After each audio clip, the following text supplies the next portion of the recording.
नमस्कार दोस्तों, मैं केवल कृष्ण घोड़ेला हिंदी साहित्य चैनल के इस ऑनलाइन प्लेटफॉर्म पर आपका स्वागत करता हूं, हार्दिक अभिनंदन करता हूं। दोस्तों, आज के वीडियो में हम एक साहित्य का महत्वपूर्ण टॉपिक लेकर आए हैं, जिसे हम खेल खेल में पढ़कर याद भी कर लेंगे। आज के वीडियो में हम भारतेंदु हरिश्चंद्र के नाटकों को ट्रिक के माध्यम से याद करने वाले हैं और इसके अलावा जो इनके प्रमुख नाटक है उनके बारे में संक्षिप्त जानकारी भी आपको दी जाएगी। और इस वीडियो के अंत में भारतेंदु हरिश्चंद्र के नाटकों के महत्वपूर्ण जो भी प्रश्न बनते हैं उन पर भी चर्चा होगी।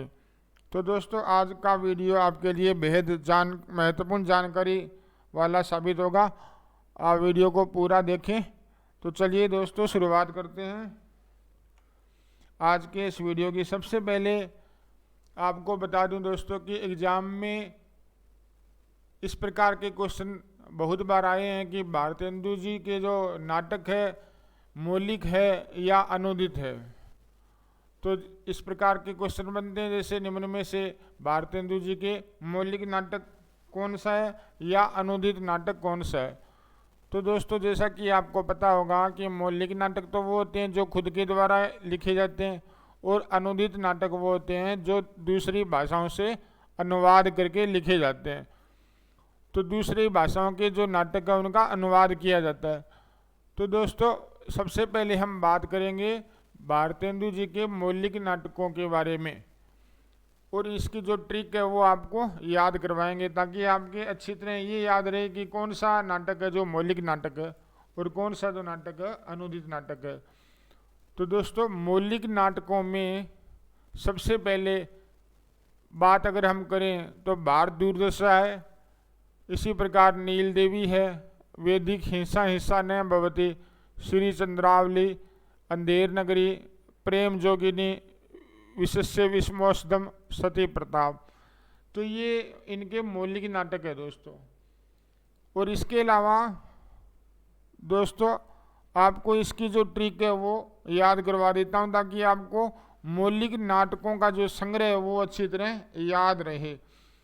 और इसके अलावा एक विशेष नाटक है इनका सत्य हरिश्चंद्र, उस पर भी चर्चा होगी कि वो मौलिक की श्रेणी में आता है या अनुदित की श्रेणी में आता है। फैसला आप ही करोगे दोस्तों, क्योंकि अलग अलग विद्वानों के अनुसार अलग अलग माना गया है इसको।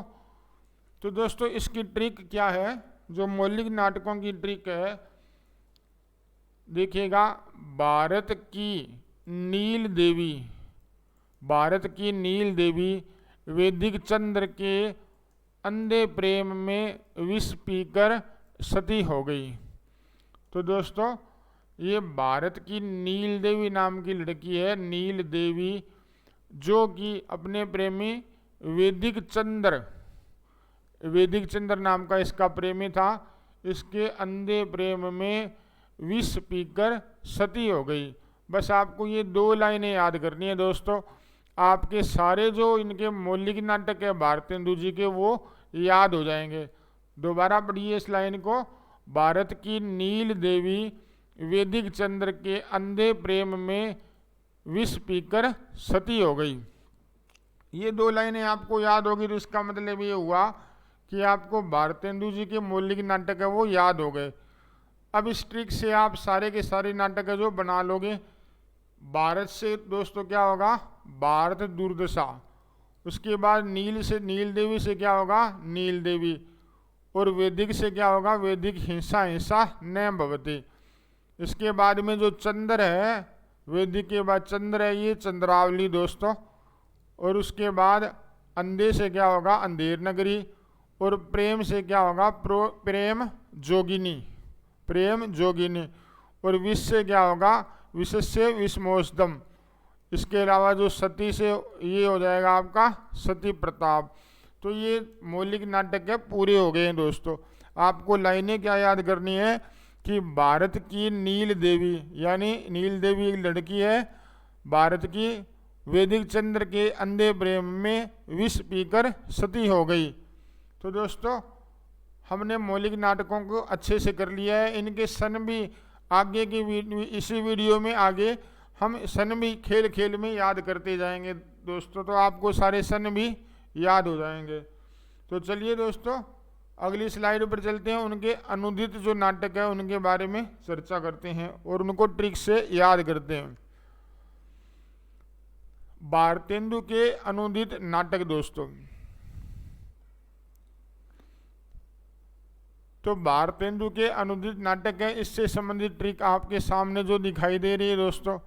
और इनके जो अनुदित नाटक है उनमें कौन कौन से आते हैं, विद्या सुंदर, रत्नावली, इसी प्रकार पाखंड विखंडन, धनंजय विजय, भारत जननी, दुर्लभ बंधु, कर्पूर मंजरी और मुद्रा राक्षस। तो ये नाटक आपको अनुदित श्रेणी के याद करने हैं। आपको ट्रिक क्या याद करनी है दोस्तों, आपको ट्रिक याद करनी है विद्या धन है पाखंड धन, कि किसी मूर्ख ने कहा कि विद्या धन है पाखंड धन। हालांकि विद्या तो बहुत इंपॉर्टेंट होती है किसी भी मनुष्य के लिए, ये तो ज्ञान का भंडार, विद्या तो होनी बहुत जरूरी है। लेकिन यहाँ पे किसी मूर्ख ने ऐसे चलते चलते लाइनों में कह दिया कि विद्या धन है पाखंड धन, भारत जननी है, लेकिन भारत है जो वो जननी है संस्कृतियों की, विभिन्न संस्कृतियों की जननी है भारत, लेकिन दुर्लभ है कर्पूर की मुद्रा। लेकिन अपने देश में क्या है, कर्पूर की मुद्रा है वो दुर्लभ है। यानी भारत जननी तो है, किसकी जननी है, विभिन्न प्रकार की संस्कृतियों का भारत जननी है, लेकिन दुर्लभ है कर्पूर की मुद्रा। लेकिन देश में कर्पूर की मुद्रा है जो वो दुर्लभ है। बस आपको ये लाइनें याद रखनी है दोस्तों, और ये अनुदित नाटक है, पूरे हो जाएंगे। इसी प्रकार विद्या से क्या हो जाएगा, विद्या सुंदर, और धन से क्या हो जाएगा, धनंजय विजय, पाखंड से क्या हो जाएगा, पाखंड विडंबन, और इसके बाद दोस्तों भारत से क्या हो जाएगा, भारत जननी, और दुर्लभ से क्या हो जाएगा, दुर्लभ बंधु, कर्पूर से क्या हो जाएगा, कर्पूर मंजरी, और मुद्रा से क्या हो जाएगा, मुद्रा राक्षस। तो ये जो मौलिक और अनुदित जो नाटक है इनकी आपको ट्रिक बताई जा चुकी है दोस्तों। उम्मीद करता हूँ कि आप इन्हें अच्छे से याद कर लेंगे। अब मैं थोड़ी चर्चा कर रहा था दोस्तों, सत्य हरिश्चंद्र जो नाटक था इनका 1875 में जो लिखा गया था, 1875 में इसका प्रकाशन हुआ था। तो ये नाटक मौलिक है या अनुदित, इसमें विवाद है दोस्तों। अब अगर आपको मैं मौलिक बता दूं तो आप मौलिक फिर विवाद में कुछ कमेंट करोगे, अनुदित बता दूं तो फिर कमेंट करोगे। तो दोस्तों आपकी जो इसकी हिस्ट्री है, मैंने इस पर रिसर्च किया था। तो जो मौलिक नाटक है उसके पक्ष में क्या हुआ था कि राजस्थान से आरपीसी की फर्स्ट ग्रेड का एग्जाम हुआ था, उसमें ये पूछा गया था सत्य हरिश्चंद्र नाटक, तो वहाँ पर मौलिक माना गया आरपीसी द्वारा। क्या माना गया, मौलिक। और नेट के अंदर 2017 में क्वेश्चन आया था ये इसी प्रकार का दोस्तों, तो उसमें अनुदित माना गया था। क्या माना गया था, अनुदित। तो ये विवाद है दोस्तों, जैसे आपको अच्छा लगे उसी प्रकार आप इसको याद कर लीजिएगा। चलिए दोस्तों अब जो भारतेंदु जी के प्रमुख नाटक है उनके बारे में चर्चा करते हैं। संक्षिप्त जानकारी आपको इनके बारे में दी जाएगी।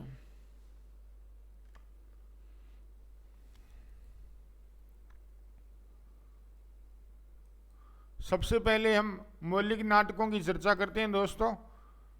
इनके जो सन है वो भी धीरे धीरे याद करते रहेंगे, जैसे जैसे सामने आएंगे वैसे याद करेंगे दोस्तों।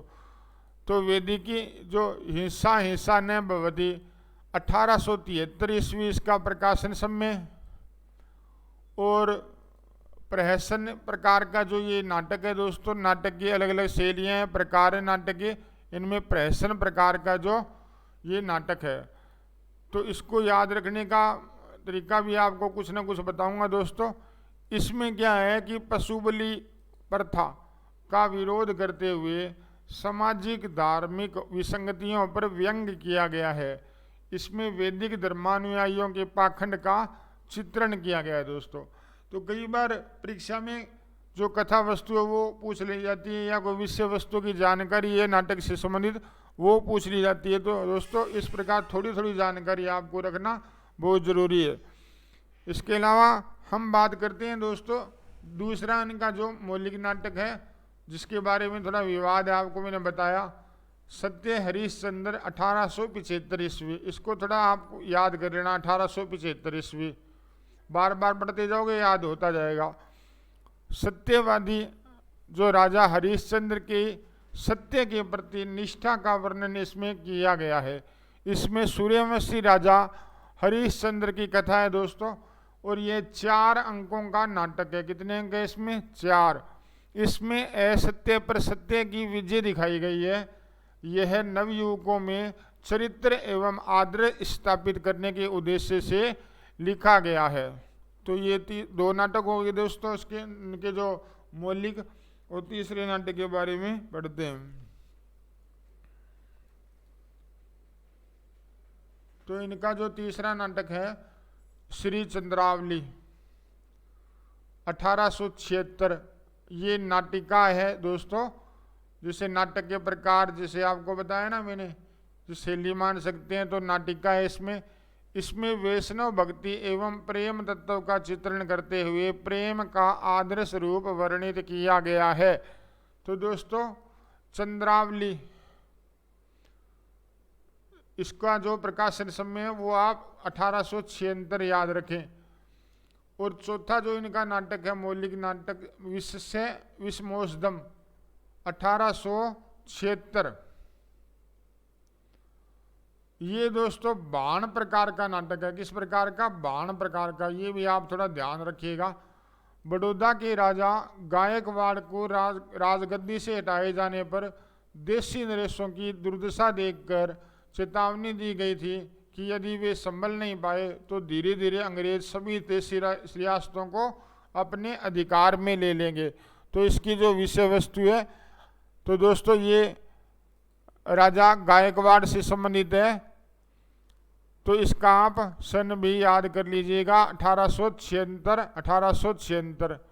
और वैसे तो दोस्तों दोनों का श्री चंद्रावली और विशेष्य विषमोषधम, इनका जो प्रकाशन समय है 1876 है। वो थोड़ा अपने याद कर लेते हैं, कुछ ना कुछ आपको ट्रिक बता देता हूँ दोस्तों ताकि ये कुछ याद हो जाए आपको। तो चंद्रावली है श्री चंद्रावली दोस्तों। तो चंद्रावली है ना, कई बार कोई फ्रॉड बंदा होता है तो उसके लिए कोई बात करते हैं ना जैसे कि वो तो चंद्रू है। क्या है वो? चंद्रू है वो। और उसका एक ही इलाज है, मान लो उसकी एक ही औषधि है। क्या है औषधि? वो होती है छितर। पंजाबी में बोलते हैं कि छितर परेड, इसको पिटाई बोलते हैं। तो इस क्षेत्र से आप ये क्षेत्र बना लोगे, क्षेत्र, और ये इसका जो सन है 1876 हो जाएगा दोस्तों दोनों के। किसके? एक तो ये चंद्रू से चंद्रावली बना लेना, और ये विष से विषमोषधम है ना, इसमें औषधम आ रहा है। औषधम मतलब उन चंद्रू जो लोग होते हैं उनकी एक ही औषधि है कि उनकी छित्र परेड की जाए, छित्र परेड। और छित्र से क्या हो जाएगा? क्षेत्र 1876। जैसा कि दोस्तों आप जानते हो कि भारतेंदु जी का जन्म 1850 ईस्वी में हुआ था और उनका कम आयु में ही निधन हो गया था 1885 ईस्वी में। तो इतने टाइम में इन्होंने काफ़ी हिंदी साहित्य पर बहुत बड़ा हमारे ऊपर एहसान किया है दोस्तों। बहुत ही बड़े बड़े जो ग्रंथ हैं, इनके काव्य रचनाएं लिखे गए इनके द्वारा इतने कम समय में। तो दोस्तों इसके बाद इनके जो नाटक है भारत दुर्दशा, ये जो नाटक है इनका, ये कब प्रकाशित हुआ था दोस्तों? 1880। और नाट्य रासक प्रकार का ये नाटक है दोस्तों। किस प्रकार का है? नाट्य रासक। भारत की तत्कालीन राजनीतिक और सामाजिक दुर्दशा का प्रतीकात्मक चित्रण और अंग्रेजी राज्य की अप्रत्यक्ष निंदा की गई है दोस्तों इसमें। और यह इनका पहला राजनीतिक नाटक है। तो ये भी यहाँ पे जो क्वेश्चन बनता है दोस्तों कि इनका पहला राजनीतिक नाटक कौन सा था? भारत दुर्दशा। इसमें राष्ट्रभक्ति का स्वर उद्घोषित हुआ है। अब देखिएगा भारत दुर्दशा जो ये नाटक है इसका प्रकाशन समय कैसे याद करेंगे? भारत की दुर्दशा क्यों हुई थी उस समय, क्योंकि उस समय देशी जो राजा थे वो आलसी थे दोस्तों। क्या थे? आलसी। तो अपने यहाँ लिख लेंगे आलसी, आलसी। अब देखिए ये कैसे याद होगा इसका सन। तो ये दोस्तों ये ले हटा दो इसमें से, पीछे क्या दो बच गया, ये 80। 80 से एक ये ए की मात्रा और हटा दो दोस्तों, पीछे बच गया 80। क्या बच गया? 80। तो ये 80 से क्या बन गया? 80, 1880। तो ये भारत दुर्दशा है, इसका जो नाटक का जो प्रकाशन समय है 1880। तो आपको आलसी, तो ये बात याद रखनी है कि उस समय के जो देशी राजा थे वो आलसी थे, इसलिए भारत की दुर्दशा हुई। अब भारत की जो दुर्दशा हुई उसमें आलसी का रोल है दोस्तों। आलसी में ले हटा दिया और ए की मात्रा हटा दी, पीछे बच गया 80। 80 से क्या बन गया? 8080। तो आपको सन भी याद हो गया और कभी भूलोगे भी नहीं। चलिए दोस्तों, छठा जो इनका नाटक है नील देवी 1881। ये 1881 में दो नाटक आते हैं दोस्तों, इन दोनों की आपको ट्रिक बताऊंगा, कभी नहीं भूलोगे। ऐतिहासिक गीति रूपक श्रेणी का नाटक है। इस नाटक में 5 दृश्य है दोस्तों। कितने हैं? 5 दृश्य, यानी 5 अंक है इसमें। इसमें मुगल कालीन शासन की पृष्ठभूमि में राजपूत नारी जाति की ओजस्विता और वीरता का वर्णन किया गया है। इसमें भारतीय नारी के आदर्शों की महत्ता का प्रतिपादन किया है। इस नाटक में भारतेंदु जी ने पागल की भूमिका निभाई थी दोस्तों। ये भी इम्पोर्टेंट है कि इस नाटक में भारतेंदु जी ने पागल की भूमिका निभाई थी। तो दोस्तों नील देवी, इसका प्रकाशन समय 1881 है। इसके बाद में अगली स्लाइड में दोनों का प्रकाशन समय आपको याद करवाऊंगा। अब देखिएगा दोस्तों, ये है अंधेर नगरी। अंधेर नगरी और नील देवी, इन दोनों का प्रकाशन समय 1881। अब कैसे याद करना है वो आपको पहले बता देता हूं दोस्तों। अंधेर नगरी और नील देवी,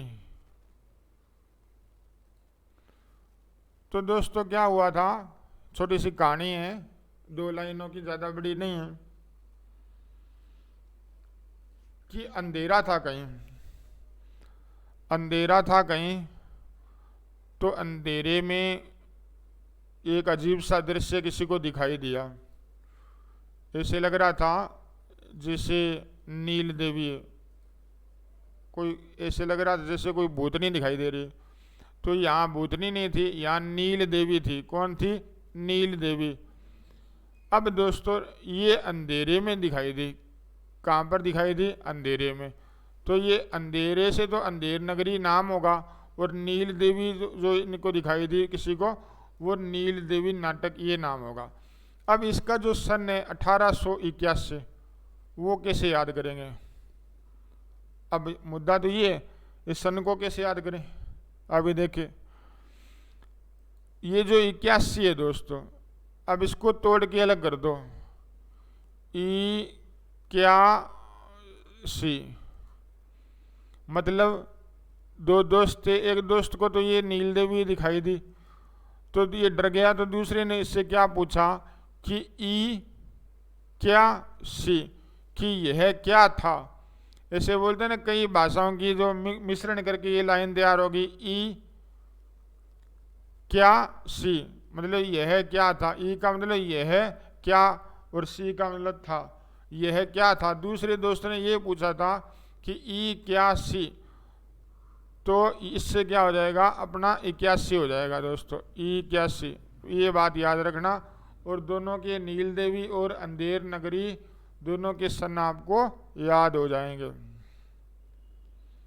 जैसे पंजाबी में बोलते हैं सी, ये जो शब्द यूज करते हैं सी का, तो ई क्या सी। चलिए दोस्तों आगे के नाटकों को देखते हैं। अब इनके जो अनुदित नाटक है उनके बारे में चर्चा करेंगे। सबसे पहले हम बात करेंगे विद्या सुंदर की। इनकी ट्रिक है याद करने की, आपको बताई जा चुकी है वीडियो की शुरुआत में। विद्या सुंदर जो 1868 ईस्वी में इसका प्रकाशन समय माना जाता है दोस्तों। तो इनका जो पहला नाटक था दोस्तों, अगर ये प्रश्न आपसे परीक्षा में पूछा जाए तो विद्या सुंदर है जो 1868 ईस्वी में प्रकाशित हुआ, ये इनका अनुदित नाटक था। और मौलिक वैदिक हिंसा ने भवती, उसका प्रकाशन समय 1873 है दोस्तों। तो यह इनका पहला नाटक माना जाता है जो संस्कृत, अब ये सारे दूसरी भाषाओं के नाटक है, इनका अनुवाद किया गया है दोस्तों भारतेंदु जी के द्वारा। तो जो संस्कृत नाटक चोर पंचाशिका के बंगला संस्करण यानी विद्यासागर का हिंदी अनुवाद है।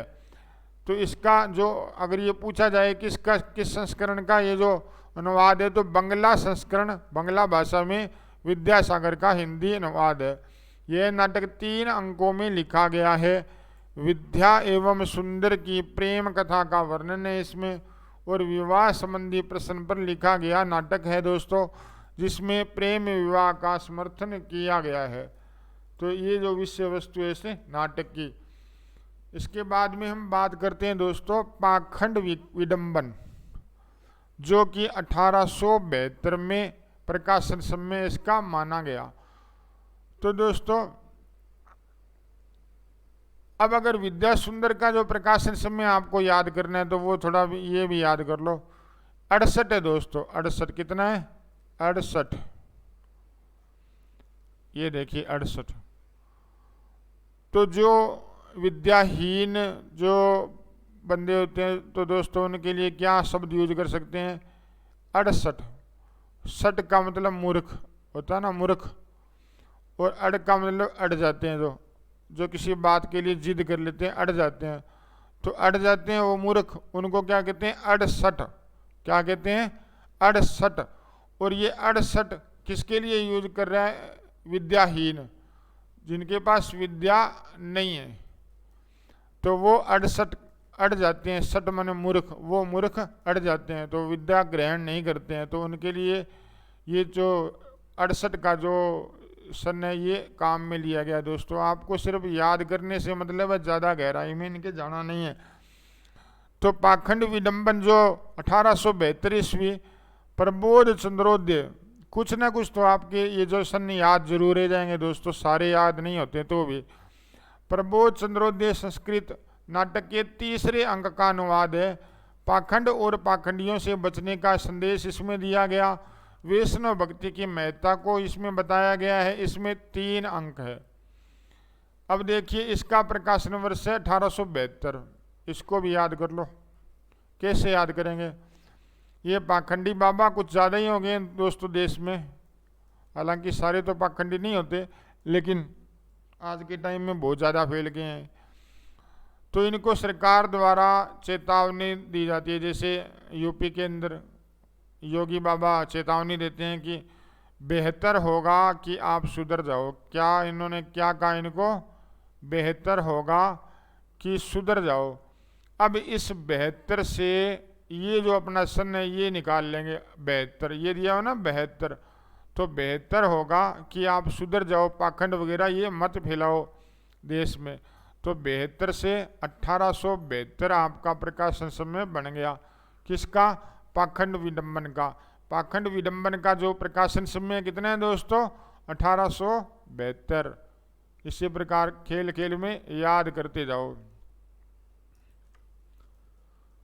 अब हम बात करेंगे धनंजय विजय 1873।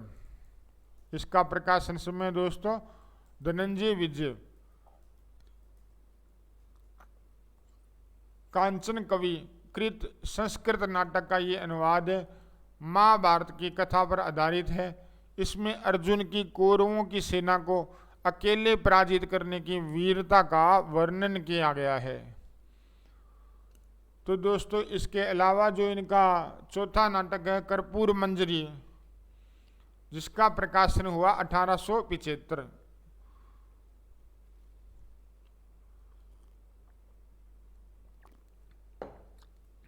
तो जो इनका नाटक था सत्य हरिश्चंद्र, जिसकी हम बात कर रहे थे, सेम यही प्रकाशन समय 1875 उसका और इसका 1875, तो थोड़ा कंपेयर भी आप कर लिया करो। सत्य हरिश्चंद्र का आपको अच्छे से याद रखना है 1875।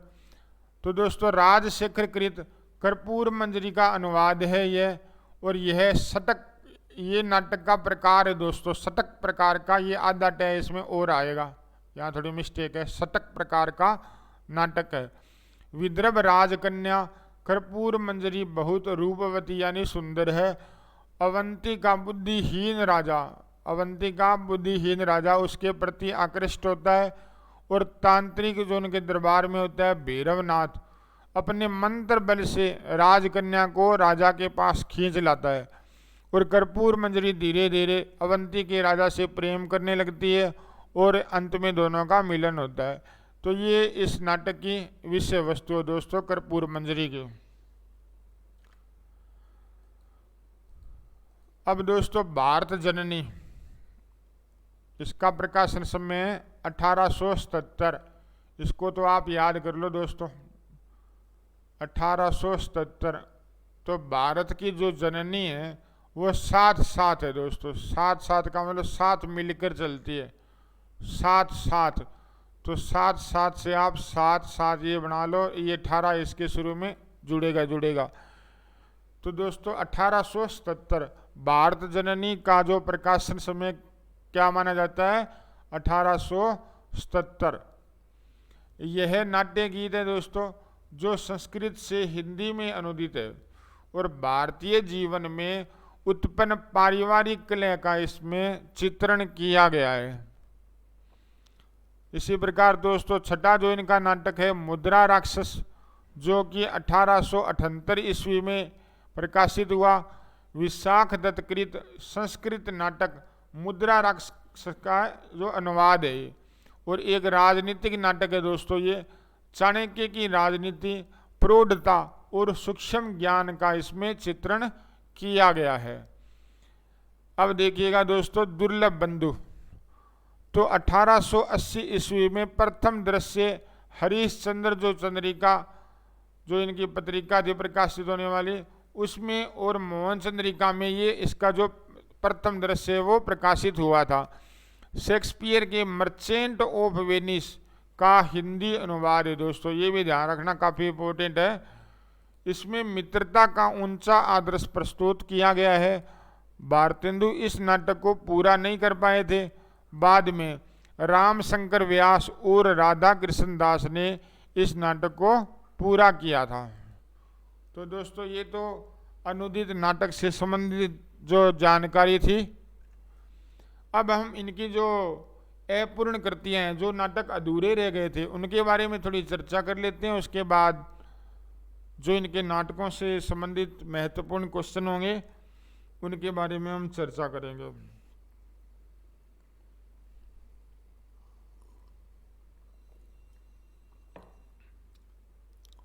तो पहला इनका जो अपूर्ण जो कृति थी दोस्तों प्रेम जोगिनी,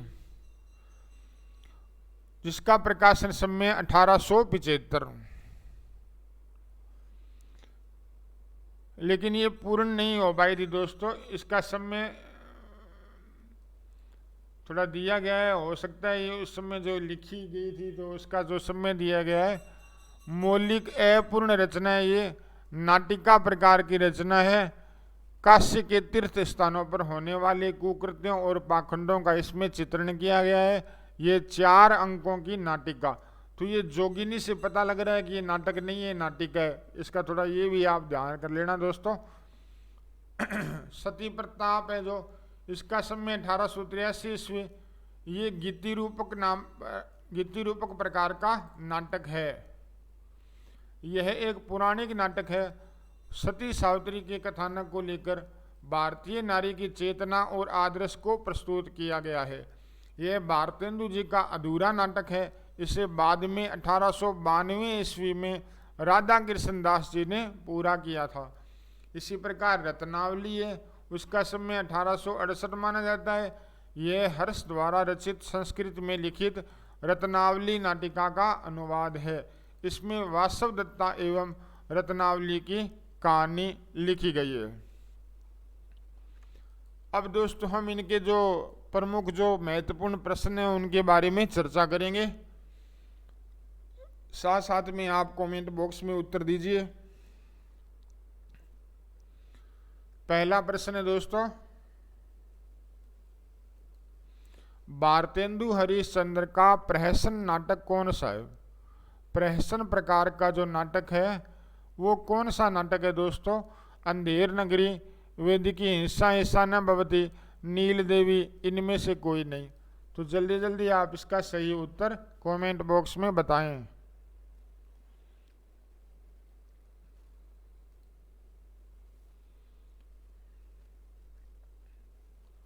तो दोस्तों इसका सही उत्तर होगा अंधेर नगरी। और इसका प्रकाशन कब हुआ था? मैंने आपको जो एक छोटी सी कहानी बताई थी वो अंधेर नगरी वाली। अंधेरे में क्या दिखाई दिया था उसको, लड़के को? नील देवी। तो ये डर गया था दोस्तों। तो दूसरे दोस्त ने इसको क्या पूछा था? ई क्या सी, मतलब ये क्या था? आपको ई क्या सी से ये 81 बनाना है। तो भारतेंदु हरिश्चंद्र का ये नाटक था अंधेर नगरी। इसका प्रकाशन समय 1881। ठीक है दोस्तों। दूसरे प्रश्न में क्या पूछा गया है? अंधेर नगरी का रचना काल मैंने आपको पहले याद करा दिया, कौन सा है? 1881। ऐसे बार बार रिवीजन करोगे दोस्तों तो आपके याद भी हो जाएंगे। ये मैंने आपके लिए कुछ प्रश्न भी तैयार किए हैं ताकि आपके ये जो नाटक संबंधी इनका टॉपिक है वो अच्छे से कवर हो जाए। भारतेंदु के नाटकों में गीति रूपक नाट्य रचना कौन सी है दोस्तों? सत्य हरिश्चंद्र, विशस्य विस्मोसदम, भारत दुर्दशा और नील देवी। जल्दी जल्दी बताइए दोस्तों कौन सा होगा इसका? तो दोस्तों गीति रूपक नाट्य बताना है आपको। गीति रूपक नाट्य कौन सी के जो नाटक की रचना है दोस्तों? नील देवी सही उत्तर होगा इसका। चौथा क्वेश्चन देखिए, अंधेर नगरी में कितने अंक है? 6, 2, 3 और 4। दोस्तों ये अंधेर नगरी नाटक है, ये भारतेंदु की इतनी तीव्र प्रतिभा थी कि इन्होंने एक ही रात में इसकी रचना कर दी। एक ही रात में लिख दिया और अगले दिन मंच पे इसका जो मंच पे इसका प्रदर्शन भी किया गया। तो एक ही दिन में इसकी रचना की गई अंधेर नगरी। इसमें अंक कितने हैं दोस्तों? 6 अंक है इसमें।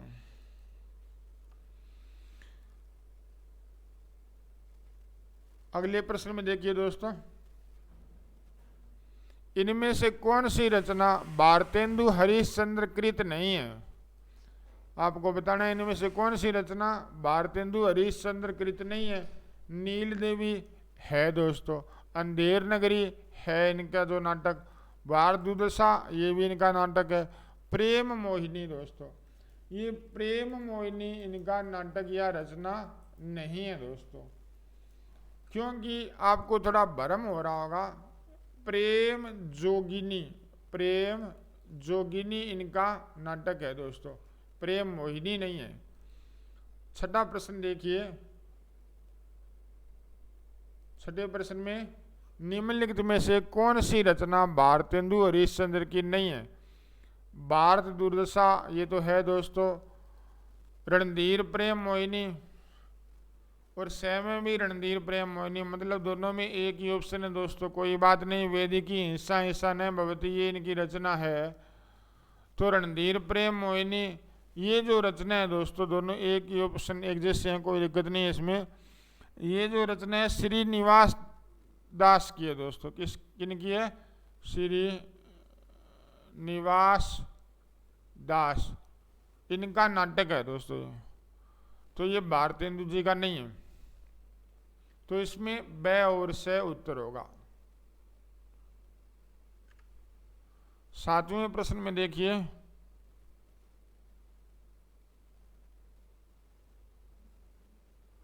भारतेंदु हरिश्चंद्र ने अपने किस नाटक में बड़ौदा के राज परिवार का वर्णन किया है दोस्तों?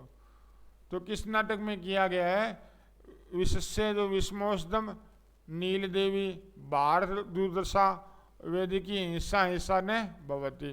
तो दोस्तों जल्दी बताइए कौन से नाटक में बड़ौदा के राज परिवार का वर्णन किया गया है। तो सही उत्तर होगा दोस्तों विशस्य विस्मोषदम। और दोस्तों 8वें क्वेश्चन में प्रकाशन वर्ष की दृष्टि से भारतेंदु हरिश्चंद्र की रचनाओं का सही कालक्रम किस विकल्प में। इस प्रकार के प्रश्न बहुत पूछे जाते हैं दोस्तों, तभी तो आपको मैं बीच बीच में सन याद करवा रहा था। तो कुछ ना कुछ याद होंगे तो आपको अंदाजा तो आ जाएगा। अगर सभी भी याद ना, अगर आधे भी याद होंगे तो भी आप उत्तर दे सकते हो। ठीक है दोस्तों, तो इसमें सही विकल्प छांटना है। आप जल्दी जल्दी देखिए इनको। वेदिकी हिंसा हिंसा न भवती, भारत दुर्दशा, नील देवी चंद्रावली। तो इनका जो क्रम आपको सेट करना है दोस्तों। अब देखिएगा वेदिकी हिंसा हिंसा न भवती, ये इनका दोस्तों 1873 में इसका प्रकाशन समय माना जाता है। कितना?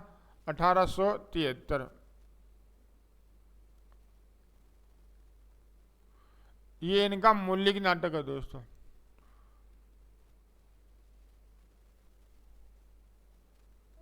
इसके बाद इसका जो प्रकाशन समय 1873, और उसके बाद में श्री चंद्रावली है, जो ये श्री लगाना यहाँ पे थोड़ा सा मिस्टेक होगी दोस्तों, श्री चंद्रावली है, ये 1876 है, इसका प्रकाशन समय 76।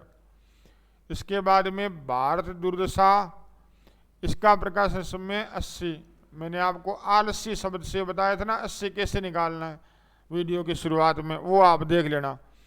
नील देवी का अंधेरे में दर्शन हुए थे किसी को, तो वो ट्रिक मैंने आपको बताई थी। क्या बताई थी? 81। तो इसका प्रकाशन जो समय ये है दोस्तों, तो इसका सही ऑप्शन है वो बिल्कुल सही होगा। अगले प्रश्न की ओर चलते हैं दोस्तों। 9वां क्वेश्चन है, इसमें क्या पूछा गया है वही इस प्रकार का प्रश्न दिया गया है दोस्तों, ताकि आपके कुछ न कुछ सन याद रहे। भारतेंदु के नाटकों का प्रकाशन वर्ष के आधार पर क्रम निर्धारित कीजिए। तो जल्दी जल्दी देखिए दोस्तों, श्री चंद्रावली नाटिका है, भारत दुर्दशा है, विद्या सुंदर है, सती प्रताप है। जल्दी से उत्तर कमेंट में दीजिए। इनके जो प्रकाशन समय इनका सन के अनुसार इनका क्रम सेट करना है दोस्तों। भारतेंदु जी के नाटक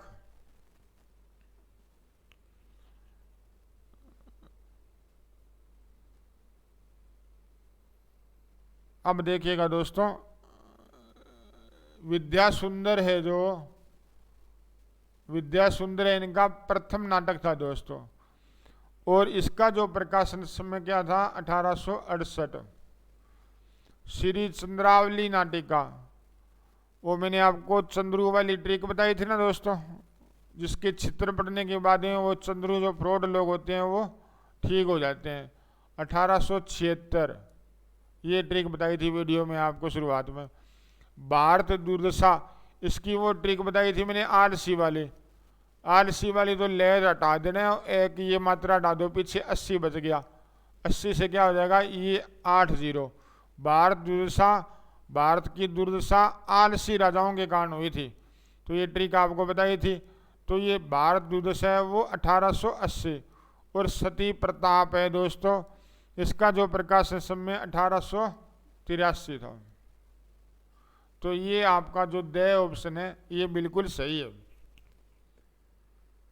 10वां क्वेश्चन देखिए, विशस्य विस्मोषदम नाटक के रचयिता कौन थे। ये तो आपने कई बार पढ़ लिया दोस्तों, तो इसका सही उत्तर होगा भारतेंदु। जब आपको उत्तर कन्फर्म हो दोस्तों 100%, तो आपको दूसरे ऑप्शन पढ़ने की जरूरत नहीं पड़ेगी। रत्नावली नाटक का हिंदी में अनुवाद किस भाषा से किया गया। इसका सही उत्तर क्या होगा दोस्तों, जल्दी जल्दी बताइए। रत्नावली जो नाटक था इनका, उसका हिंदी में अनुवाद किस भाषा से किया गया था? अंग्रेजी, बंगला, मराठी या संस्कृत। तो सही उत्तर होगा दोस्तों संस्कृत। 12वीं में देखिए, श्री चंद्रावली नाटिका किस नाटककार की रचना है? तो ये जो रचना दोस्तों, ये नाटक है, किनके द्वारा लिखा गया था? भारतेंदु जी के द्वारा। और कब लिखा गया था? इसका जो प्रकाशन समय 1876, मैंने आपको बहुत ही शानदार ट्रिक बताई थी इसको याद करने के लिए। इसने वीडियो को पहले का पार्ट जो नहीं देखा वो जरूर देखिए दोस्तों, ताकि आपको मौलिक और अनुदित नाटक है जितने भी सारे याद हो जाएं। 13वें प्रश्न में दोस्तों क्या पूछा गया है? इनमें से कौन सा भारतेंदु का मूल नाटक नहीं है? इस प्रकार के प्रश्न आते हैं दोस्तों, तभी तो मैंने आपको वीडियो की शुरुआत में ट्रिक याद करवाई थी मौलिक नाटकों की और अनुदित नाटकों की। तो जो 13वां प्रश्न है, इसमें जल्दी जल्दी वो ट्रिक यूज करें दोस्तों। नील देवी, अंधेर नगरी, ये नगरी है दोस्तों, सती प्रताप, पाखंड विडंबन। तो कौन सा इसमें नहीं बताना है कि मौलिक नाटक नहीं है, अर्थात अनुदित नाटक आपको बताना है दोस्तों। तो अनुदित नाटक है दोस्तों पाखंड विडंबन।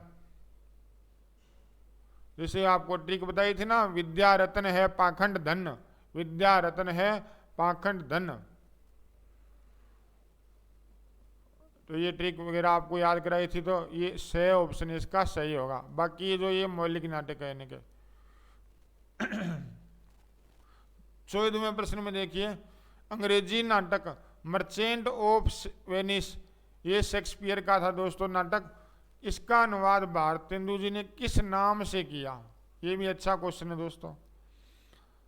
तो दुर्लभ बंधु, मुद्रा राक्षस, वेनिरा का व्यापारी, विद्या सुंदर। जल्दी जल्दी उत्तर बताइए दोस्तों। अंग्रेजी नाटक मर्चेंट ऑफ वेनिस का अनुवाद भारतेंदु जी ने किस नाम से किया था? तो ये दोस्तों सही उत्तर है दुर्लभ बंधु। इसका जो प्रकाशन समय है 1880, ये याद रखिएगा आप। 1880।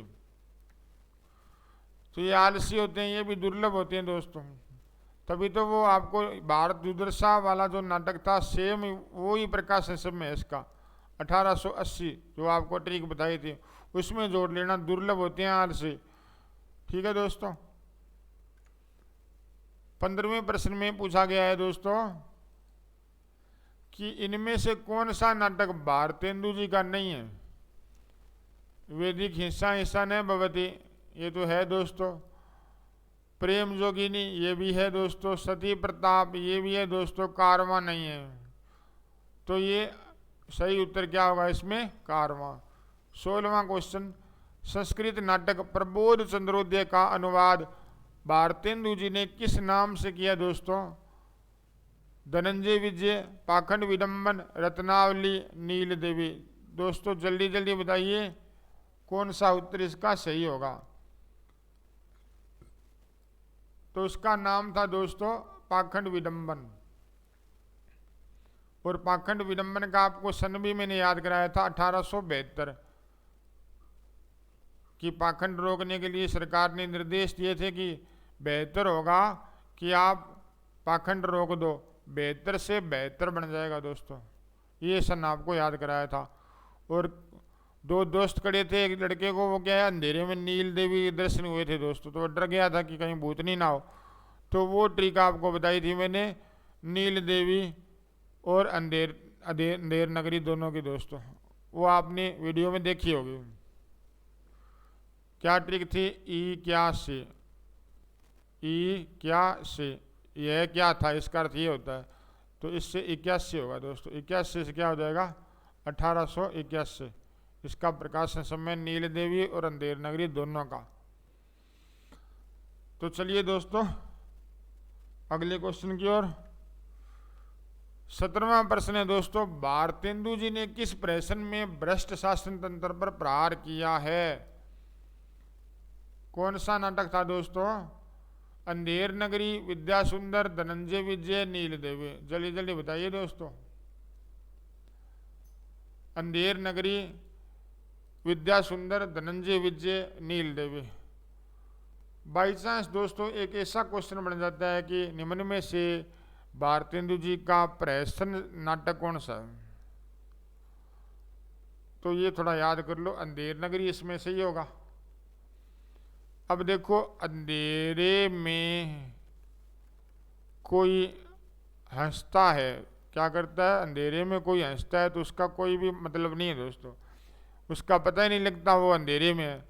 तो ये देखो प्रहसन है ना, इसमें हसन, ये हंसना, ये दिया हुआ है हसन, और कहाँ कब हंस रहा है, कहाँ हंस रहा है, अंधेरे में, अंधेरे में, तो इसका कोई फायदा नहीं है। तो आपको ये याद रह जाएगा कि ये प्रहसन है। क्या है ये, प्रहसन है प्रकार का जो नाटक है, कौन सा, अंधेर नगरी। और इसका जो ट्रिक सन वाली आपको बताई थी 1881। ये सारी बातें आपको याद हो जाएगी, वीडियो को देखते रहो बस। 18वां क्वेश्चन देखिएगा दोस्तों, निम्नलिखित में से भारतेंदु हरिश्चंद्र का कौन सा नाटक क्षेमेश्वर कृत चंड कोश के आधार पर लिखा गया। यही आपको बता रहा था दोस्तों, जो विवादित नाटक था 2017 में, ये नेट जीआरएफ में क्वेश्चन आया था। विशेष्य विस्मोषदम श्री चंद्रावली सत्य हरिश्चंद्र वैदिक हिंसा न भवति। तो दोस्तों इसमें जो उत्तर होगा सही सत्य हरिश्चंद्र। यहाँ पर देखिए दोस्तों, यहाँ पे अनुदित नाटक मान लिया गया, किसके द्वारा, नेट जीआरएफ में जो क्वेश्चन पूछा गया था यूजीसी ने माना था इसको सही उत्तर अनुदित, यानी यहाँ पूछ रखा है कि अनुदित है किस चंड कोश के आधार पर लिखा गया है। और जो आरपीसी फर्स्ट ग्रेड में मौलिक माना गया था दोस्तों। तो इसके निर्णय जो आप ही करना दोस्तों ऑप्शन के हिसाब से। अंतिम स्लाइड में दोस्तों मात्र 2 क्वेश्चन आज के इस टॉपिक के बचे हुए हैं, इनको भी कर लेते हैं। भारतेंदु जी के निम्न नाटकों को उनके नाट्य प्रकारों से सुमिलित कीजिए दोस्तों। नाट्य के प्रकार मतलब किस प्रकार के वो नाट्य, जो नाटक किस प्रकार के हैं वो, इनका मिलान करना है। अंधेर नगरी लास्य रूपक विशेष्य विस्मोषदम नाटिका प्रेम जोगिनी बाण बार दुदशा प्रहसन, तो इनका मिलान करना है दोस्तों। अभी आपको मैंने थोड़ी देर पहले बताया था, हंसने वाली बात बताई थी कि अंधेरे में हंसने से कोई भी फायदा नहीं है, ये हसन दिया हुआ है तो कोई फायदा नहीं है। तो अंधेर नगरी इस जो नाटक का प्रकार है ये प्रहसन प्रकार का नाटक है, तो ये तो आपको याद हो गया, मिला लिया आपने। इसके बाद में दोस्तों विशेष्य विस्मोषदम है, ये बाण प्रकार का नाटक है। विशेष्य विस्मोषदम जो किस प्रकार का नाटक है, बाण, जिसे वो आपने भांग सुना होगा, शिवरात्रि पर भांग पीते हैं है ना, तो भक्तगण भांग पीते हैं, तो भगवान शिव ने भी विष का कटोरा पी लिया था दोस्तों, आपने कहानी सुनी होगी। तो अब इस नाटक की शुरुआत में क्या आ रहा है, विष आ रहा है दोस्तों। अब क्या चाहिए, भांग का कटोरा भी इसके सामने कुछ भी नहीं है, तो भांग से क्या हो जाएगा, बाण। तो आपको ये याद रहेगा कि ये नाटक है बाण प्रकार का था।